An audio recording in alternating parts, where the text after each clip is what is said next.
பாரதிய ஜனதா கட்சியினுடைய பழிவாங்கும் நடவடிக்கையாக ஆம் ஆத்மி கட்சியினுடைய தலைவர் அரவிந்த் கெஜ்ரிவால் அவர்களை பொய் வழக்கு போட்டு சிறையில் தள்ளியதோடு மட்டுமல்லாமல் சிறையிலே அவருக்கு வழங்க வேண்டிய அடிப்படை வசதிகளை தடுத்து நிறுத்தி மனிதாபிமானமற்ற செயலில் ஈடுபட்டுள்ள நடைபெற்றுக் கொண்டிருப்பது பாரதிய ஜனதா கட்சியை கண்டித்து நடைபெறுகின்ற ஒரு ஆர்ப்பாட்டம். இதில் தமிழ்நாட்டிலே இந்தியா கூட்டணியுடைய தலைமை பொறுப்பை ஏற்றிருக்கக்கூடிய திராவிட முன்னேற்ற கழகத்தின் கண்டன உரையை பதிவு செய்து அண்ணன் ஆர்.எஸ். பாரதி அவர்கள் விடைபெற்று சென்று விட்டார். தேசிய அளவிலே இந்தியா கூட்டணிக்கு முதன் நிலையில் இருந்து செயல்படக்கூடிய காங்கிரஸ் கட்சியினுடைய சார்பில் அண்ணன் செல்வ பெருந்தகை அவர்கள் பேசிவிட்டு சென்று விட்டார். அதற்கு பிறகு விடுதலை சிறுத்தைகள் கட்சியினுடைய பிரதிநிதியாக நான் பேசுவதற்கு இங்கே வந்திருக்கிறேன். தேசிய அளவிலும் மாநில அளவிலும் அவர்கள் முதல் நிலையில் இருந்து செயல்பட்டாலும் பாரதிய ஜனதா கட்சியை எதிர்க்கின்றது ஒரு பணி என்று வருகின்ற பொழுது விடுதலை சிறுத்தைகள் கட்சி, இன்னும் குறிப்பாக சொல்ல போனால் முதல் நிலையில் இருப்பது விடுதலை சிறுத்தைகள் கட்சியுடைய தலைவர் அண்ணன் எழுச்சி தமிழர் தான் என்கின்ற வகையிலே இந்த வாய்ப்பு கிடைத்ததாக எண்ணுகிறேன். இங்கே பேசியவர்கள் தங்களுடைய பல்வேறு கருத்துக்களை பதிவு செய்தார்கள். மரியாதைக்குரிய அரவிந்த் கெஜ்ரிவால் அவர்களை பொறுத்தவரை தலைவர் எழுச்சி தமிழருக்கும் அவருக்கும் இருக்கக்கூடிய உறவு என்பது இன்றைக்கு அவர் முதலமைச்சராக ஆன பிறகு அல்லது அரசியல் இயக்கத்தை துவங்கிய பிறகு என்பதை எல்லாம் கடந்து லோக்பால் மசோதாவை கொண்டு வர வேண்டும் என்று அன்றைக்கு ஒரு இயக்கத்தை அண்ணா ஹசாரே ஆரம்பித்த பொழுது பல்வேறு அரசியல் தலைவர்களும் ஆளுமைகளும் அவர்களுக்கு தங்களுடைய வாழ்த்துக்களை ஆதரவை தெரிவித்து வந்த நிலையில் தில்லியிலே நடைபெற்ற அந்த போராட்டத்தின் பொழுது அவரை சந்திக்க சென்ற பொழுது நம்முடைய தலைவர் அண்ணன் எழுச்சி தமிழர் அவர்களோடு அதை ஒருங்கிணைத்து அந்த நிகழ்ச்சியிலே அவர் கலந்து கொள்வதற்கான அனைத்து ஏற்பாடுகளையும் அன்றைக்கே முன்னின்று செய்தவர் நம்முடைய மரியாதைக்குரிய அரவிந்த் கெஜ்ரிவால் அவர்கள் என்பதை இந்த நேரத்தில் பதிவு செய்ய விரும்புகிறேன். இன்றைக்கு அடிப்படையில் மதுவிலக்கை நடைமுறைப்படுத்த வேண்டும் என்கின்ற கொள்கையுடைய விடுதலை சிறுத்தைகள் கட்சி இன்றைக்கு அரவிந்த் கெஜ்ரிவால் அவர்கள் கைது செய்யப்பட்டிருப்பது, பொய் வழக்கு புனையப்பட்டிருப்பது மதுவிலக்கு கொள்கை தொடர்பான ஒரு நடவடிக்கை, அரசு நடவடிக்கை. இதிலே இந்த மேடையிலே இருந்து அரவிந்த் கெஜ்ரிவால் அவர்களுக்கு ஆதரவை தெரிவிப்பது எந்த வகையில் என்பதை நாம் சிந்தித்து பார்க்க வேண்டும். இன்றைக்கு பலரும் பின்னால் சென்று காலச்சக்கரத்தை பின்னால் சுற்றி ஒரு பிளாஷ்பேக் நிலையில் பல்வேறு சம்பவங்களை இங்கே பேசினார்கள். ஆனால் இதனுடைய ஆரம்பம் எங்கே இருந்து வருகிறது? இன்றைக்கு பாரதிய ஜனதா கட்சி தொடர்ந்து 3வது முறையாக ஆட்சி அமைத்திருக்கிறது. இந்த 3வது முறை மக்கள் கொஞ்சம் நிம்மதி பெருமூச்சு விடுகிற அளவில் முழுமையான மெஜாரிட்டி இல்லாத ஒரு ஆட்சி என்கின்ற நிலையில் இருந்து கொண்டிருக்கிறது. ஆனால் முதலில் அவர்கள் 2014 ஆட்சியை பிடித்தார்கள் அல்லது ஆட்சியை அமைத்தார்கள் என்று சொன்னால் அதற்கு பல்வேறு காரணிகள் சொல்லப்பட்டிருக்கிறது. குஜராத் மாடல் என்கின்ற ஒரு மாடலை முன்னிறுத்தி மோடி தேர்தலை சந்தித்தார், பாரதிய ஜனதா கட்சி பல வியூகங்களை வகுத்தது என்றெல்லாம் சொல்லப்பட்டாலும் கூட உண்மையில் அதற்கு அடிப்படையாக அமைந்தது 2011 அண்ணா ஹசாரே கொண்டு வந்த அந்த லோக்பால் மசோதாவை நிறைவேற்ற வேண்டும் என்ற அந்த கோரிக்கை, அந்த போராட்டம் தான் என்பதை யாரும் மறுத்துவிட முடியாது. அதில் மிக நுட்பமாக நீங்கள் பார்த்தீர்கள் என்று சொன்னால் அன்றைக்கு அந்த போராட்டத்தை முன்னின்று நடத்தியது அண்ணா ஹசாரே என்று சொன்னாலும் கூட அதற்கான முழுமையான களப்பணிகளை பின்னின்று செய்தவர்கள் சாமியார் என்கின்ற நிலையிலே இருக்கக்கூடிய பாபா ராம்தேவ் இருந்தார், கிரண் பேடி அவர்கள் இருந்தார், நம்முடைய அரவிந்த் கெஜ்ரிவால் அவர்கள் அன்றைக்கு அந்த போராட்டத்தை ஒருங்கிணைப்பதிலே முன்னணியிலே இருந்தார்கள்.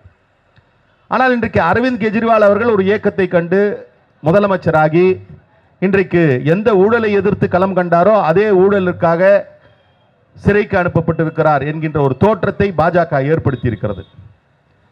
அப்படியானால் இந்த நிலை எதற்காக அவருக்கு வந்தது, ஏன் அவர் இந்த நிலைக்கு தள்ளப்பட்டார் என்பதை நாம் சிந்தித்து பார்க்க வேண்டும். யார் யாரெல்லாம் எந்தெந்த காலகட்டத்தில் எல்லாம் பாரதிய ஜனதா கட்சியோடு சமரசம் செய்து கொள்கிறார்களோ அல்லது அவர்களோடு இணைந்து விடுகிறார்களோ அவர்களுக்கெல்லாம் நாம் ஏற்கனவே பல மேடைகளில், இன்னும் சொல்ல போனால் பாராளுமன்றத்திலே கூட மிக நையாண்டியாக கிண்டலாக அவர்கள் ஒரு சலவை இயந்திரம் வைத்திருக்கிறார்கள், வாஷிங் மிஷின் வைத்திருக்கிறார்கள். அதில் யார் சேர்ந்தாலும் அவர்கள் தூய்மையானவர்கள் ஆகிவிடுகிறார்கள், புனிதர் பட்டம் பெற்று விடுகிறார்கள் என்கின்ற நிலையை நாம் பார்க்க வேண்டும். இன்றைக்கு அரவிந்த் கெஜ்ரிவால் அவர்கள் மிகப்பெரிய ஒரு சக்தியாக, இன்னும் குறிப்பாக ஒரு பெரிய அச்சுறுத்தலாக பாஜக இருக்கிறார் என்பதில் எந்தவித மாற்று கருத்தும் இல்லை. ஏனென்று சொன்னால் தென் மாநிலங்களிலே பாஜக எதிர்ப்பு என்பது மிகப்பெரிய அளவிலே இருக்கிறது. குறிப்பாக தமிழ்நாட்டிலே மிகப்பெரிய அளவிலே இருக்கிறது. தமிழ்நாடு என்பது தேசிய அளவிலே பல்வேறு மாற்றங்களுக்கு அடிகோலிய ஒரு மாநிலம். இங்கே இருக்கக்கூடிய ஆளுமைகள் தான் தேசிய அளவிலே வழிகாட்டக்கூடிய நிலையிலே பல்வேறு தருணங்களிலே இருந்திருக்கிறார்கள். ஆனாலும் கூட இந்த தாக்கத்தை முழு அளவிலே வட மாநிலங்களில் நம்மால் ஏற்படுத்த முடியவில்லை. அதற்கு மிக முக்கிய காரணமாக இருப்பது, இங்கே இருந்து அங்கே செல்லக்கூடிய தலைவர்கள் அங்கே இருக்கக்கூடிய மக்களிடம் உரையாடுகின்ற அல்லது அவரோட கனெக்ட் என்று சொல்லக்கூடிய தொடர்பு படுத்திக் கொள்ளக்கூடிய நிலையிலே இல்லை. இன்னும் கூட மிக குறிப்பாக சொல்ல வேண்டும் என்று சொன்னால், அங்கே இருக்கக்கூடிய மக்களிடம் இந்தியிலே மிக சரளமாக பேசக்கூடிய நிலையிலே இல்லை. பாரதிய ஜனதா கட்சியினுடைய வண்டவாளங்களை தண்டவாளங்களில் ஏற்றுவது என்கின்ற நிலையிலே அங்கே நம்முடைய கருத்துக்களை கொண்டு போய் சேர்க்க முடியவில்லை. இன்றைக்கு கூட நான் பேசுகிறேன் என்று சொன்னால், இங்கே நம் தமிழ் மொழியிலே உரையாற்றுகிறேன் என்று சொன்னால் வேறு மொழியிலே பேசினாலும் கூட இதிலே இருக்கக்கூடிய ஒரு தொடர்பு நிலை வேறு மொழியிலே இல்லை. அங்கே இந்தி பேசக்கூடிய மாநிலங்களிலே அவர்களிடம் தொடர்பு படுத்திக் கொள்ளக்கூடிய நிலையில் குறிப்பாக தமிழ்நாட்டில் இருக்கக்கூடிய தலைவர்களோ தென்னிந்திய மாநிலத்தில் இருக்கக்கூடிய தலைவர்களால் அதை செய்ய இயலவில்லை. இது அவர்களுக்கு மிகப்பெரிய ஒரு சாதகமான சூழலை தொடர்ச்சியாக கொடுத்து வந்திருக்கிறது. நாம் கவு பெல்ட் என்று சொல்லக்கூடிய அந்த மாநிலங்களிலே எல்லாம் அவருடைய தாக்கம் மிக அதிகமாக இருந்ததற்கு காரணம் அவர்களை பற்றிய புரிதல் அங்கே இல்லாத ஒரு நிலை. ஆனால் அதிலே அவர்களுக்கு மிகப்பெரிய ஒரு சம்மட்டி அடி கொடுக்கிற வகையில் அரவிந்த் கெஜ்ரிவாலுடைய பிரச்சாரமும் அவருடைய மக்களிடம் அவர் தன்னை தொடர்பு கொடுத்துக் கொள்ளக்கூடிய நிலையும் இருந்ததுதான் பாரதிய ஜனதா கட்சி மிகப்பெரிய ஒரு அச்சுறுத்தலாக பார்த்தது. இன்னும் கூட மிக குறிப்பாக சொல்ல வேண்டும் என்று சொன்னால், எத்தனையோ இயக்கங்கள் எண்ணிக்கை அளவிலே கட்சியினுடைய கட்டமைப்பு அளவிலே மிகப்பெரிய கட்சிகள் தலைவர்கள் எல்லாம் இருந்தாலும் கூட வடக்கே அரவிந்த் கெஜ்ரிவால் அவர்களும் தெற்கே விடுதலை சிறுத்தைகள் கட்சி தலைவர் அண்ணன் எழுச்சி தமிழர் அவர்களுக்கு மிகப்பெரிய ஒரு த்ரெட்டாக பார்த்தார்கள்.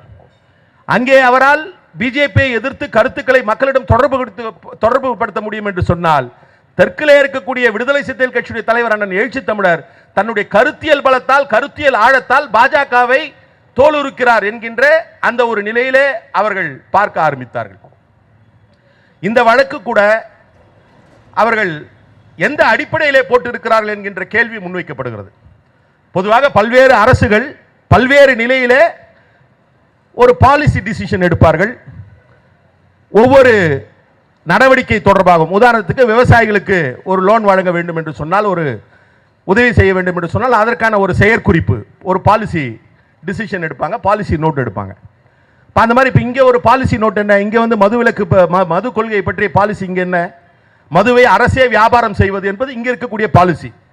அந்த மதுவை அரசே வியாபாரம் செய்வதற்கு ஒரு நிறுவனம், டாஸ்மாக் என்கின்ற ஒரு நிறுவனம், அது எப்படி செயல்படுகிறது என்றெல்லாம் ஒரு கொள்கையை வகுத்திருக்கிறார்கள். இதுக்கு முன்னாலே எப்படி இருந்தது இங்கே மது கொள்கை? மது கொள்கை என்பது தனியார் ஏலம் எடுப்பார்கள், மது கடைகளை நடத்துவார்கள். அப்போ ஒரு பாலிசி சேஞ்ச், ஒரு ப்ரொஹிபிஷன் பாலிசி சேஞ்ச் எப்பொழுது வந்தது என்று சொன்னால் ஜெயலலிதா அம்மையார் ஆட்சி காலத்திலே வந்தது. அதே போல டெல்லியிலே ஒரு பாலிசி சேஞ்ச் கொண்டு வராங்க. இந்த பாலிசி சேஞ்ச் கொண்டு வரது ஒரு அரசினுடைய இயல்பான நடவடிக்கை. எல்லாவற்றை தொடர்பாகவும் அரசு முடிவெடுக்க வேண்டிய நிலையில் இருக்கிறது, அரசுக்கு அந்த பொறுப்பு இருக்கிறது, கடமை இருக்கிறது. ஆனால் அதிலே ஒரு குற்றம் கண்டுபிடிக்கிறார் என்று சொன்னால், இன்றைக்கு எந்த திட்டமாக இருந்தாலும் எந்த அரசாக இருந்தாலும் வெகு இயல்பாக குற்றம் சாட்ட முடியும். உதாரணத்துக்கு இங்கே தொழில் தொடங்க வேண்டும் என்கின்ற நிலையிலே சிறு குறு தொழிலதிபர்களுக்கு ஒரு சலுகை வழங்கப்படுகிறது, அரசு அதை சலுகையாக செய்கிறது என்று சொன்னால், ஒன்றிய அரசு நினைத்தால் இது சலுகை அல்ல, இதில் ஏதோ இந்த அரசை வழிநடத்துபவர்களுக்கு லாபம் இருக்கிறது, பொருளாதார லாபம் இருக்கிறது என்று அவர்கள் குற்றம் சாட்ட முடியும். அப்படிப்பட்ட ஒரு பொய்யான குற்றச்சாட்டின் அடிப்படையிலே தான் அவர் இன்றைக்கு சிறைக்கு அனுப்பப்பட்டிருக்கிறார். சரி, இந்த குற்றச்சாட்டு வந்தது. இந்த குற்றச்சாட்டு வந்து இந்த குற்றச்சாட்டின் மீது நடவடிக்கை எப்பொழுது எடுத்தார்கள்? அது மிக மிக முக்கியமாக நாம் இந்த வழக்கிலே பார்க்க வேண்டிய ஒரு நிலையிலே இருக்கிறோம். அவர் குற்றம் செய்தார் என்று சொன்னால், இங்கே பேசியவர்கள் சொன்னது போல சம்மன் தொடர்ந்து வருகிறது. அவர் அந்த சம்மனுக்கு ஆஜராகாமல் இருக்கிறார். நான் என்ன தவறு செய்தேன், என்னால் ஆஜராக முடியாது என்று சொல்கிறார். ஆனால் அவர் எப்பொழுது கைது செய்யப்பட்டார் என்கின்ற கேள்வியை நாம் முன்வைத்து பார்த்தால்தான் இந்த கைது நடவடிக்கை என்பதே ஒரு பொய்யான நடவடிக்கை, தவறான நடவடிக்கை, பழிவாங்கும் நடவடிக்கை, ஒரு பாசிச நடவடிக்கை என்பது புரியும். பாரதிய ஜனதா கட்சி இரண்டாம் முறை ஆட்சி பொறுப்புக்கு ஏற்று கிட்டத்தட்ட 3.5 ஆண்டு காலம் வரை என்ன ஒரு சூழல் இந்தியாவில் இருந்தது, அல்லது எல்லோரும் என்ன கணித்தார்கள் என்று சொன்னால், தொடர்ந்து 3வது முறையும் மிகப்பெரிய மெஜாரிட்டியோடு பாரதிய ஜனதா கட்சி ஆட்சி அமைத்துவிடும் என்கின்ற ஒரு தோற்றத்தை ஏற்படுத்தினார்கள். அது உண்மை என்பது போல எல்லோருமே நம்பினார்கள். பாரதிய ஜனதா கட்சி மீண்டும் 3ஆம் முறை மிகப்பெரிய மெஜாரிட்டியில் வெற்றி பெற்றுவிடும் என்பதுதான் எல்லோரும் கணித்தார்கள். ஆனால் இவர்களை வீழ்த்த வேண்டியது எப்படி என்பதை பற்றிய சிந்தனை எல்லோர் மனதிலும் ஓடிக்கொண்டிருக்கிறது. குறிப்பாக தமிழ்நாட்டை பொறுத்தவரை விடுதலை சிறுத்தைகள் கட்சி தலைவர் அண்ணன் எழுச்சி தமிழர் அவர்கள், நீங்கள் அவருடைய பேச்சுக்களை இன்றைக்கு ஏதோ கட்சியிலே பொறுப்பாளராக இருக்கிறேன், சட்டமன்ற உறுப்பினராக இருக்கிறேன் என்பதற்காக நான் அதை முன்னிறுத்தவில்லை. இது எல்லாமே அப்படியே பப்ளிக் டொமைன்ல இருக்கு. இந்திய அரசியலில் எப்பொழுது பாஜகவை வீழ்த்துவதற்கான வியூகம் யாரால் முன்மொழியப்பட்டது என்பதை இன்றைக்கு பப்ளிக் டொமைன் என்று சொல்லக்கூடிய இணையத்திலே தேடினா தேதி வாரியாக இருக்கும். எப்போ பேசினார்? ஒரு 2 அல்லது 2.5 ஆண்டுகளுக்கு முன்பு விடுதலை சிறுத்தைகள் கட்சியின் தலைவர் எழுச்சி தமிழர் ஒரு முன்மொழிவை வைக்கிறார். பாரதிய ஜனதா கட்சியை வீழ்த்த வேண்டும் என்று சொன்னால் இந்தியாவில் உள்ள கட்சிகள், அவர்களை எதிர்க்கக்கூடிய கட்சிகள் எல்லாம் அந்தந்த மாநிலங்களிலே தேசிய அளவிலே ஒன்றாக இணைந்தால்தான் பாஜகவை வீழ்த்த முடியும் என்கின்ற ஒரு கருத்தை முன்வைக்கிறார். இன்னும் கூட குறிப்பாக சொல்ல வேண்டும் என்று சொன்னால், பக்கத்தில் இருக்கக்கூடிய தெலுங்கானாவில் சந்திரசேகர ராவ் தன்னுடைய கட்சியினுடைய பெயரை தெலுங்கானா ராஷ்டிரிய சமிதி என்பதை பாரதிய ராஷ்டிரிய சமிதி என்று தேசிய கட்சியாக மாற்றுகின்ற விழாவிற்கு அழைத்திருந்தார். அந்த விழாவிலே அவருடைய கட்சி செயற்குழுவிலே விடுதலை சிறுத்தைகள் கட்சியுடைய தலைவர் எழுச்சி தமிழர் போய் பேசுகிறார். அந்த மாநிலத்தை பொறுத்தவரை டிஆர்எஸ், அன்றைக்கு டிஆர்எஸும் காங்கிரசும் எதிரெதிர் நிலையில் இருக்கக்கூடிய கட்சிகள்.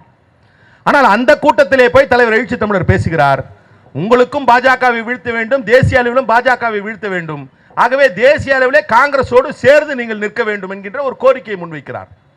இந்த கோரிக்கை தொடர்ந்து அடுத்தடுத்த நிலைக்கு, அடுத்தடுத்த தலைவருடைய பார்வைக்கு செல்கிறது. ஒவ்வொன்றாக நகர்வுகள் நகர்ந்து கொண்டிருக்கிறது. அப்பொழுது எல்லாம் கேட்டார்கள், காங்கிரஸோடு மம்தா எப்படி சேருவார், காங்கிரஸோடு சரத்பவார் எப்படி சேருவார், காங்கிரஸோடு நிதிஷ்குமார் எப்படி சேருவார்? சேர்ந்தாரு, போயிட்டாரு. காங்கிரஸோடு லல்லு பிரசாத் யாதவ் எப்படி சேருவார்?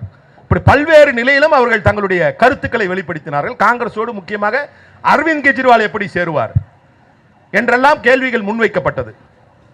அப்படி கேள்விகள் முன்வைக்கப்பட்ட நிலையில் இந்த கருத்திலே ஒரு ஆழம் இருக்கிறது, இதிலே ஒரு புரிதல் இருக்கிறது என்பதை தமிழ்நாட்டிலே இருக்கக்கூடிய திராவிட முன்னேற்ற கழகத்தின் தலைவர் முதலமைச்சர் மாண்புமிகு அண்ணன் தளபதி அவர்கள் அதை முழுமையாக உணர்ந்து கொண்டு அதற்கான முன்முயற்சிகளை செய்ய ஆரம்பித்து இன்றைக்கு இந்தியா என்கின்ற ஒரு கூட்டணி உருவாயிற்று.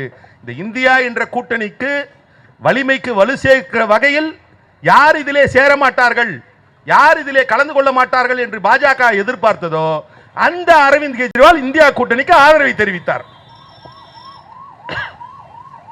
அப்பொழுதுதான் இதனுடைய தாக்கம் அவர்களுக்கு புரிந்தது. இந்தியா கூட்டணி உருவான பொழுதே அவர்கள் உடனடியாக என்டிஏ கூட்டணி கூட்டத்தை போட்டார்கள். நாங்கள் எத்தனை பேர் இருக்கிறோம் என்றெல்லாம் சொன்னார்கள்.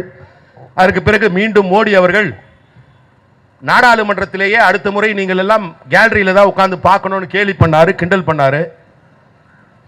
ஆனால் உள்ளுக்குள்ளே அவர்களுக்கு ஒரு அச்சம் தொற்றிக்கொள்ள ஆரம்பித்தது. இந்த அச்சம் தொற்றிக்கொண்டதுடைய விளைவு தேர்தல் அறிவிப்பு அறிவித்த உடனேயே ஒரு சில நாட்களில் அரவிந்த் கெஜ்ரிவால் மீது இந்த நடவடிக்கை பாய்கிறது. அப்படியானால் இந்த நடவடிக்கை அரவிந்த் கெஜ்ரிவால் மீது பாய்ந்ததற்கான அடிப்படை காரணம், இன்றைக்கு அவரை இன்னும் சுதந்திரமாக பிரச்சாரத்திற்கு விட்டிருந்தால் பிஜேபி இன்றைக்கு எடுத்த எண்ணிக்கையை விட 100 கணக்கு என்கின்ற வகையிலே பிஜேபியினுடைய செல்வாக்கு குறைந்திருக்கும் என்பதில் எந்த மாற்று கருத்தும் இல்லை. மக்களிடம் பல கருத்துக்களை கொண்டு போகக்கூடிய ஆற்றல் அவரிடத்தில் இருந்தது. இந்த இடத்தில் இருந்துதான் ஆம் ஆத்மி கட்சியினுடைய தலைவர் அரவிந்த் கெஜ்ரிவாலுடைய கைது நடவடிக்கை என்பது அரசியல் ரீதியான நடவடிக்கை, இன்னும் சொல்ல போனால் பழிவாங்கும் நடவடிக்கை என்பதை நம்மால் உணர்ந்து கொள்ள முடிகிறது. அந்த வகையிலே தான் அவருடைய கைதை கண்டிக்கிறோம். கைது செய்தது மட்டுமல்ல, பிணை கொடுக்காதது மட்டுமல்ல, இன்றைக்கு சிறையிலே அவருக்கு பல்வேறு விதமான அச்சுறுத்தல்கள் ஏற்படுத்தப்பட்டிருக்கிறது. இன்னும் சொல்ல போனால் அவரை மிகப்பெரிய அளவுக்கு சித்திரவதைக்கு உள்ளாக்கி வருகின்றனர் என்கின்ற செய்தியெல்லாம் கேள்விப்படுகின்ற பொழுது உள்ளபடியே மிகப்பெரிய ஒரு கவலையாக இருக்கிறது, அச்சமாக இருக்கிறது. ஏனென்று சொன்னால் இதில் எல்லாம் கை தேர்ந்தவர்கள் பாரதிய ஜனதா கட்சியை சார்ந்தவர்கள், பாரதிய ஜனதா கட்சி, ஆர்எஸ்எஸ், சங் பரிவார் அமைப்புகள், மிக மிக எளிமையானவர்கள், மக்களுக்காக பாடுபட்டவர்களை எல்லாம் சிறையிலே அச்சுறுத்தி அவர்களுக்கான அடிப்படை உரிமைகளை மறுத்து அவர்களை எல்லாம் இன்றைக்கு கொலை செய்த பாஜக அரசு தான் இன்றைக்கு அரவிந்த் கெஜ்ரிவால் அவர்களையும் சிறைப்படுத்தி இருக்கிறது. இந்த சூழலிலே தான் ஆம் ஆத்மி கட்சி தங்களுடைய கட்சியினுடைய தலைவர் என்பதை எல்லாம் கடந்து, இங்கே நம்முடைய தலைவர் வசீகரன் அவர்கள் சொன்னது போல, இது ஏதோ ஆம் ஆத்மியினுடைய கட்சி, ஒரு கட்சியுடைய தலைவர் பழிவாங்கப்பட்டிருக்கிறார், பாரதிய ஜனதாவால் பழிவாங்கப்பட்டிருக்கிறார் என்பதை எல்லாம் கடந்து உள்ளபடியே மக்கள் மீது அக்கறை உள்ள, மக்கள் மீது நேசம் கொண்டுள்ள ஒரு தலைவர், அவருடைய மக்கள் மீது அவர் கொண்டிருக்கக்கூடிய பற்றினால் அவருக்கு இந்த நிலைமை வந்திருக்கிறது, அவர் மீது இத்தகைய நடவடிக்கைகள் பாய்ந்திருக்கிறது என்கின்ற பொழுது அதை கண்டிக்க வேண்டிய பொறுப்பு உள்ளபடியே மக்கள் மீது அக்கறை உள்ள எல்லோருக்கும் உண்டு என்கின்ற அளவிலே தான் இன்றைக்கு இந்த கண்டன ஆர்ப்பாட்டம் ஒருங்கிணைக்கப்பட்டிருக்கிறது. இதில் விடுதலை சிறுத்தைகள் கட்சியின் சார்பில் கலந்து கொண்டு என்னுடைய கண்டனத்தை பதிவு செய்கிறேன். அதிலும் குறிப்பாக நம்முடைய தோழர் வசீகரன் அவர்கள் நேற்றைக்கு என்னை அழைத்தார். ஆனால் அதில் அவர் அழைப்பதற்கு ஒரு 2-3 நிமிடங்களுக்கு முன்பாகவே தலைவர் எழுச்சி தமிழர் அவர்கள் புதுடெல்லியிலிருந்து என்னை அழைத்தார். நாளை காலை என்ன பணி இருக்கிறது, எங்கே இருக்கிறீர்கள் என்றார். நான் சென்னையிலே தான் இருக்கிறேன். காலை சட்டமன்ற வளாகத்திலே எஸ்டிமேட்ஸ் கமிட்டி என்று சொல்லக்கூடிய மதிப்பீட்டு குழு கூட்டம் இருக்கிறது. அந்த கூட்டத்தை கலந்து கொள்ள வேண்டியது இருக்கிறது. அது 11 மணி அளவிலே முடியும் என்று சொன்னேன். பரவாயில்லை, முடித்துவிட்டு இந்த ஆர்ப்பாட்டத்திலே கலந்து கொள்ளுங்கள் என்று தலைவர் எழுச்சி தமிழர் பணித்தார். உள்ளபடியே அண்ணன் வசீகரன் அவர்கள் பல்வேறு இயக்கத்தினுடைய ஒத்துழைப்பை பற்றியெல்லாம் சொல்லி வந்தார். அவருக்கு தெரியும், ஆம் ஆத்மி கட்சியை பொறுத்தவரை தமிழ்நாட்டிலே யாரும் ஆம் ஆத்மிக்கு தோல் கொடுக்க முன்வராத காலகட்டத்திலே முதலில் தோல் கொடுத்த கட்சி விடுதலை சிறுத்தைகள் கட்சி, தலைவர் அண்ணன் எழுச்சி தமிழர். அதற்கு காரணம் நீங்கள் எடுக்கக்கூடிய முன்னெடுப்புகள். அந்த முன்னெடுப்புகள் மக்களுக்கான முன்னெடுப்புகள் என்கிற பொழுது உங்களுக்கான ஒத்துழைப்பு, எங்களுடைய ஒத்துழைப்பு என்றென்றைக்கும் இருக்கும். இன்றைக்கு இந்த தளத்தில், இந்தியா கூட்டணி என்கின்ற தளத்தில் உங்களோடு இணைந்து ஆம் ஆத்மியுடைய தலைவர் அரவிந்த் கெஜ்ரிவாலுடைய விடுதலைக்காக குரல் கொடுக்கிறோம். அவர் மீது எடுக்கப்பட்ட பழிவாங்கும் நடவடிக்கையை முடித்து வைக்க வேண்டும் அல்லது ரத்து செய்ய வேண்டும் என்று குரல் கொடுக்கிறோம். இன்றைக்கு நாடாளுமன்றத்தில் அண்ணன் ஆர்.எஸ். பாரதி அவர்கள் சொன்னது போல இன்றைக்கு நாடாளுமன்றத்தில் எத்தகைய விவாதங்கள் எல்லாம் நடக்கின்றன, என்னவெல்லாம் நிகழ்கிறது என்பதை பார்க்க முடிகிறது. பாரதிய ஜனதா கட்சி எந்த வகையில பின்னங்கால் பிடரி தெரித்து பின்னாலே பின்னோக்கி சென்று கொண்டு இருக்கிறது என்பதெல்லாம் அவருடைய ஒவ்வொரு நடவடிக்கையும் நமக்கு காட்டிக் கொண்டு இருக்கிறது. நேற்று ராகுல் காந்தி பேசுகின்ற பொழுது அந்த அம்மையார் நிதியமைச்சர் நிர்மலா சீதாராமனுடைய உடல் மொழி, அப்பா என்ன ஆணவம், என்ன திமிரு, எப்படிப்பட்ட கொக்கரிப்பு, எப்படியெல்லாம் இருந்தார் நிர்மலா சீதாராமன். இன்றைக்கு கூனி குறுகி கெக்க பெக்க என்று சிரிக்கிற அளவிற்கு தள்ளப்பட்டிருக்கிறார் என்று சொன்னால் இது நாம் தள்ளவில்லை, மக்கள் அவர்களை தள்ளி இருக்கிறார்கள். அதே நாடாளுமன்றத்தில் கேரளாவில் இருக்கக்கூடிய அந்த கைரளி தொலைக்காட்சியுடைய உரிமையாளர் இருக்கக்கூடிய நாடாளுமன்ற உறுப்பினர் அவர்கள் அவர் பேசுகின்ற போது மிக அழகாக 2 செய்திகளை பகிர்ந்தார். இது அவர்களுடைய பின்னடைவை நமக்கு மிக தெளிவாக எடுத்துச் சொல்கிறது. ஒவ்வொரு முறையும் 2014 இருந்து நாடாளுமன்றத்தில் நிதிநிலை அறிக்கை பட்ஜெட் தாக்கல் செய்யப்படுகின்ற பொழுது பத்திக்கு பத்தி அதில் பிரதமருடைய புகழ் இருக்கும். இன்றைக்கு தாக்கல் செய்யப்பட்டிருக்கக்கூடிய நிதிநிலை அறிக்கை ஒட்டுமொத்தமாக பார்க்கின்ற பொழுது ஒரே ஒரு இடத்துல தான் பிரதமர் பேர் வருது. இதுவே உங்களுக்கு ஏற்பட்டிருக்கக்கூடிய மாற்றம் என்று நேற்று பதிவு செய்தார். அதே போன்று எது நடக்குதோ இல்லையோ, ஏதாவது ஒன்று நடக்குது, ஒரு தவறு நடக்குதுன்னா அதற்கு உடனே அவர்கள் யார் மீது காரணம் சொல்வார்கள், யாரை குற்றம் சாட்டுவார்கள் என்று சொன்னால் ஜவஹர்லால் நேருவை குற்றம் சாட்டுவார்கள். இந்த நிதிநிலை அறிக்கையில் ஜவஹர்லால் நேருவை பற்றி குற்றம் சொல்வதே இல்லை என்பதையும் பதிவு செய்திருந்தார். இதைவிட இவர்கள் எவ்வளவு மோசமானவர்கள், எவ்வளவு கொடுமைக்காரர்கள் என்பதை தெரிந்து கொள்வதற்கு நேற்றுக்கு முன்தினம் நடைபெற்ற ஒரு சம்பவம். டெல்லியிலே என்ட்ரன்ஸ் கோச்சிங்காக படிக்கக்கூடிய, IAS கோச்சிங்காக படிக்கக்கூடிய மாணவர்கள் ஒரு கட்டிடத்தின் கீழே சிக்கி இறந்து இருக்கிறார்கள். 4 பேர் இறந்தார்கள். உடனே இது தொடர்பாக வழக்கமாக இந்த மாதிரி சம்பவம் பார்லிமெண்ட்ல சட்டமன்றம் நடக்கும்பொழுதோ பார்லிமெண்ட் நடக்கும்பொழுதோ நடந்ததுன்னா என்ன ஆகும்னா, எதிர்கட்சியை சார்ந்தவர்கள் அது தொடர்பாக விவாதிக்க வேண்டும் என்று அவையை ஒத்திவைத்து சிறப்பு விவாதத்திற்கு கேட்பார்கள். ஆனால் நேற்றைக்கு மாநிலங்களவையில், ராஜ்யசபையில் பிஜேபி சார்பில் அத்தகைய ஒரு வேண்டுகோள் முன்வைக்கப்பட்டது. நடைபெற்றுக் கொண்டிருப்பது பிஜேபி ஆட்சி, இறந்தவர்கள் டெல்லியில் இறந்து இருக்கிறார். ஏன் பிஜேபி பார்லிமெண்ட்ல இதை கேட்கறாங்க? நீங்க நல்லா ஆழ்ந்து பார்த்தீங்கன்னா இதற்கும் அரவிந்த் கெஜ்ரிவாலுடைய அரசை பழி சொல்ல வேண்டும் என்கின்ற நிலையில் அது எழுப்பப்பட்டிருக்கிறது. ஆனால் உண்மையில் இன்றைக்கு எல்லா வகையிலும் தில்லியை முதலமைச்சர் என்கின்ற ஒரு பொறுப்பு இருக்கிறதே தவிர நடைமுறையில் முழுமையாக ஆட்சி செய்வது ஒன்றிய அரசு தான். அப்படியானால் இதற்கு பொறுப்பேற்க வேண்டியது ஒன்றிய அரசு தான். இன்னும் கூட குறிப்பா சொல்லணும்னா, இன்றைக்கு கல்வித்துறையை ஒன்றிய அரசினுடைய கையிலே வைத்துக் கொண்டிருக்கக்கூடிய இந்த அரசு இது போன்ற போட்டித் தேர்வுகள் என்கின்ற அழுத்தத்தை ஏழை எளிய மாணவர்களுக்கு ஏற்படுத்தி, நடுத்தர குடும்ப மாணவர்களுக்கு ஏற்படுத்தி, சென்னையில் இருக்கிறவங்க போய் டெல்லியில் படிக்கிறான், மகாராஷ்டிராவில் இருக்கிறவங்க படிக்கிறான், அப்படி பல்வேறு இடங்கள்ல இருந்து அங்கே வந்து குவிந்து படிக்கக்கூடிய ஒரு நெருக்கடியை உருவாக்கி இதை வைத்து அந்த கோச்சிங் சென்டர்லாம் பணம் பறிக்கக்கூடிய வேலையில் ஈடுபட்டிருக்கிறார்கள். பொறுப்பேற்க வேண்டிய ஒன்றிய அரசு இதற்கும் டில்லி அரசை பொறுப்பேற்க செய்ய முடியுமா என்று பார்க்கிறது. இப்படிப்பட்ட அவலங்களை எல்லாம் களையக்கூடிய நிலையை நாம் கண்டிக்கின்றோம், எதிர்க்கிறோம். நாம் ஏற்கனவே களம் கண்டு இன்றைக்கு ஒரு மிகப்பெரிய ஒரு மாற்றத்தை இந்திய அளவிலே கொண்டு வந்திருக்கிறோம்.